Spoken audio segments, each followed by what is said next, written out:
আসসালামু আলাইকুম রহমতুল্লাহ বরাকাত।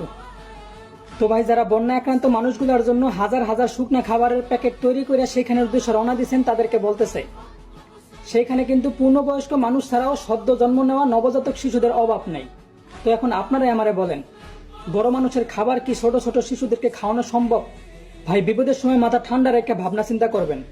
আর আমার এই ভিডিওটা যদি আপনি দেখে থাকেন আর আপনি যদি সেইখানকার একজন সাহায্যকারী হয়ে থাকেন, তাহলে অবশ্যই আপনার কাছে আমার বিশেষ অনুরোধ থাকবো যে সেইখানে যাওয়ার আগে মোমবাতি থেকে শুরু করে নবজাতকদের পোশাক সহ তাদের খাবার অবশ্যই নিয়ে যাবেন, যাতে এমনটা না হয় যে আল্লাহর রহমতে যে শিশুদেরকে নিজ হাতে উদ্ধার করছেন তাদেরকে খাওয়ানোর অভাবে মৃত্যুবরণ করতে হয়।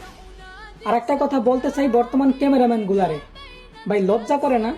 যখন পানির স্রোতের সাথে মানুষ ভাইসে যেতেছে আর আপনি এক আধা ক্যামেরা ধরে আর এক আধা ইশারা দিতেছেন পারে আসতে, লজ্জা করে না যে আপনি একটা সুস্থ পুরুষ হওয়া সত্ত্বেও শুধুমাত্র ভিডিও করার জন্য আরেকজন মানুষের সাহায্য করতে পারতেছেন না?